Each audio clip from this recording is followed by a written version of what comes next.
Alright guys, so this is the third day of us growing broccoli sprouts. It is the end of the third day, and you can see that they are sprouting nicely.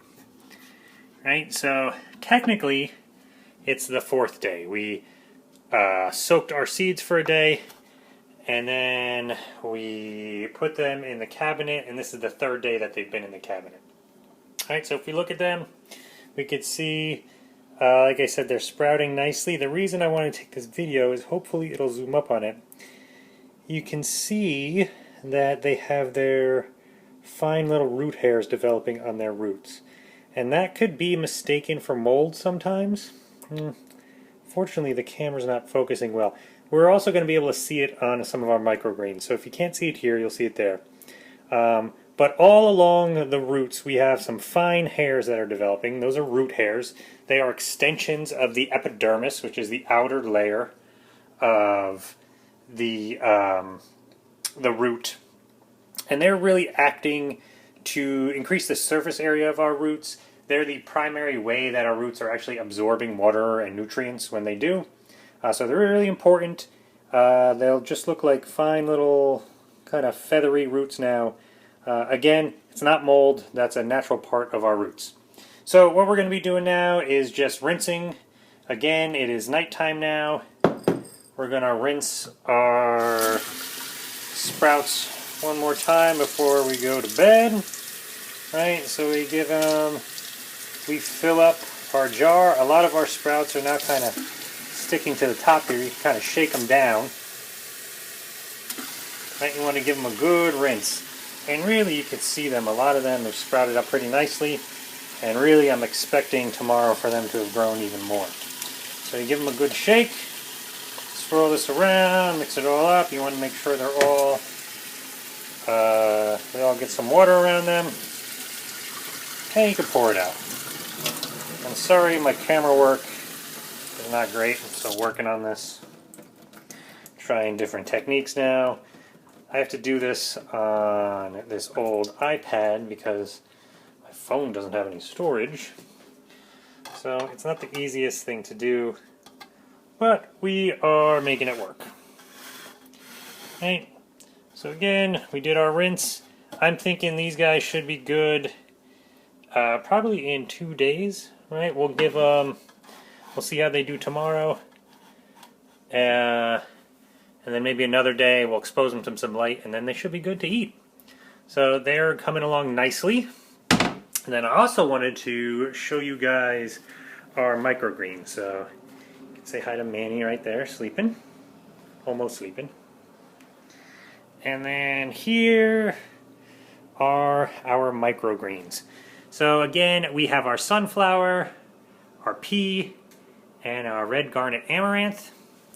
And we're going to take a look. So they have started to germinate nicely. So there are our sunflower, and you can see they're starting to germinate pretty much a good proportion of them. They're looking really good. So we're going to keep this on for probably another day, maybe 2 days, I think. We'll see. Again, after they've germinated, we want them to still have some blackout time, so they're going to grow a little bit taller. If we look at our peas, you can see how much this lid has risen up, right? And that is because our pea shoots are doing great.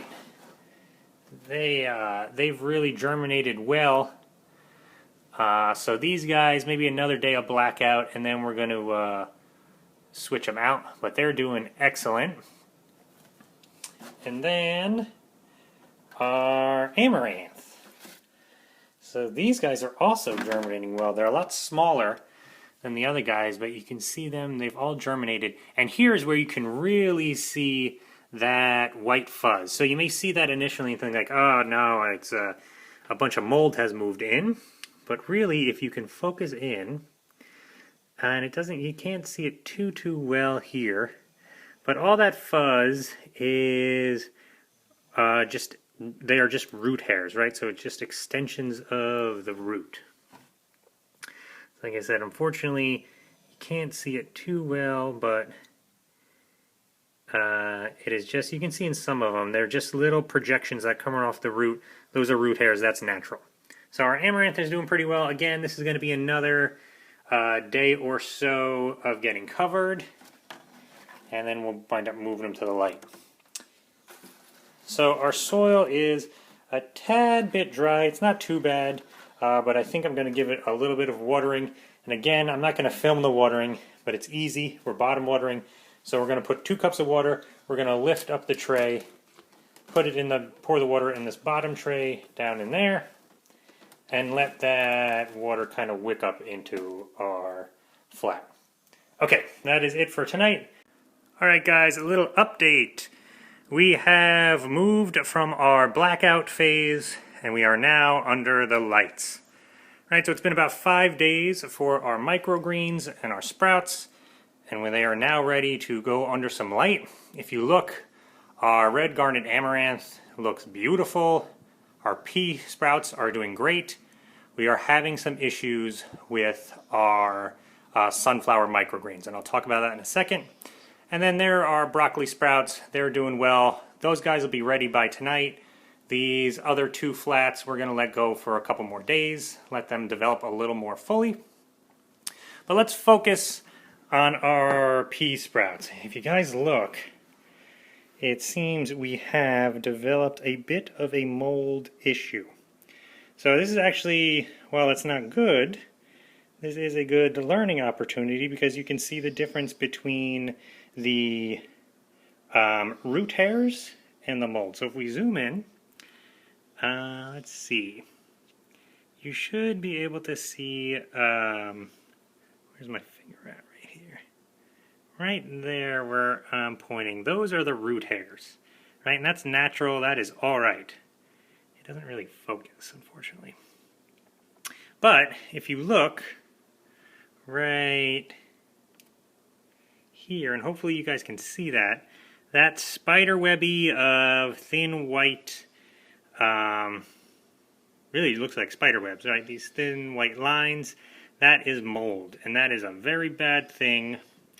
Essentially, this flat is going to be ruined now. We can try and remove some of that mold. We could let these grow to maturity as much as they can, or not to maturity, but grow until we're ready to harvest them. But then we'd have to really cook them before eating them. That kind of defeats the purpose of our microgreens. So essentially this flat is going to be tossed, and we're going to start a new one. And what I'll do is I'll talk a little bit about why we might have developed mold and some of the things that we could do to address it in the future. All right, guys. So let's talk about mold. As you guys saw, we had a mold issue with our sunflower microgreens. So what we want to do now is talk a little bit about why we had that issue, what are some of the potential causes, and what we can do now to prevent that as I grow another new flat. Right, so you can look at a couple of different things. You want to look at your soil. You want to make sure you're using a good quality soil, that your soil is not contaminated. That could have been one of the ways that mold got introduced into your flat. I used the same soil for all 3, didn't really have issues with the other ones. And this is the same soil that we've been using throughout class, so I'm not sure that's necessarily the driving factor behind this.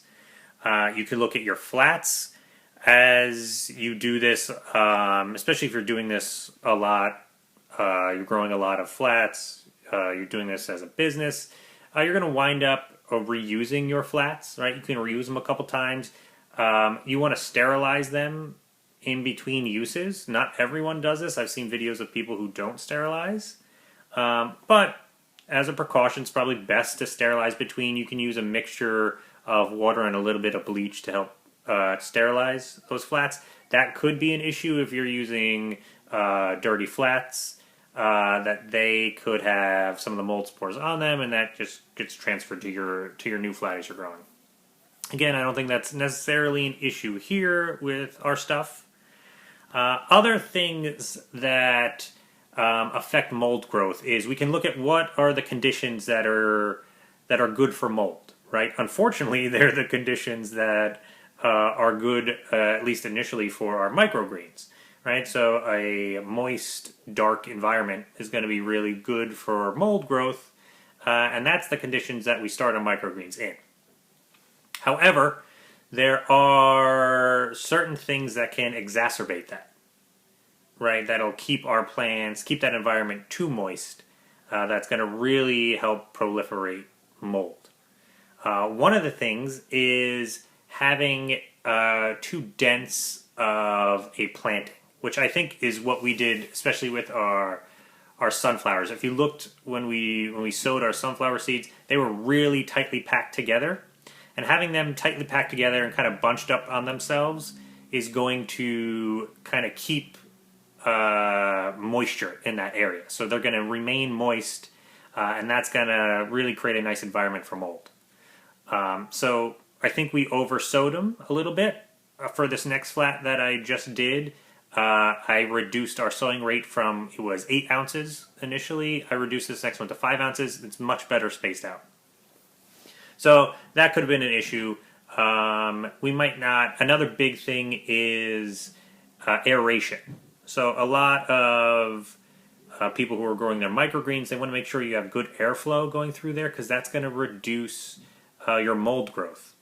I have a fan that I'm going to hook up that's going to help improve the aeration in that corner where I'm growing stuff, and I think that might be effective in preventing mold in this next go round. But it's something we're going to see, right? So increase your aeration. Try and spread out your seeds. Don't sow them so thickly that they're on top of each other to create this really warm environment. And then use good quality soil and good quality seeds, which I didn't talk about. It could have been that our seeds that we got are contaminated. However, I got them from a really reputable company. So again, we're going to see. We're going to grow this new flat, and we're going to see how things go. Okay, that is it for now. Bye. Alright guys, so it has been about 8 days since we sowed our pea shoots and our amaranth, and they're looking really well, and I think today I'm going to harvest them. Alright, so you can definitely see our pea shoots have sprouted up well. They're about ready. Amaranth could probably go another day or so, I'm not entirely sure, but we're going to harvest them today as well. And I might save a little bit of both just as an experiment to see how they continue to grow. So harvesting's really easy. Take a pair of scissors, just cut them right here at the base for both. I'm going to do that. I'll take some pictures of it and I'll add it to the end of this video. So with that, we have completed growing our microgreens, at least our pea shoots and our amaranth. And up top there, we still have our new batch of sunflower that we're going to be working on. So I'll add some more updates with that as it goes. But for now, this should complete our microgreens lab. Hope you guys enjoyed.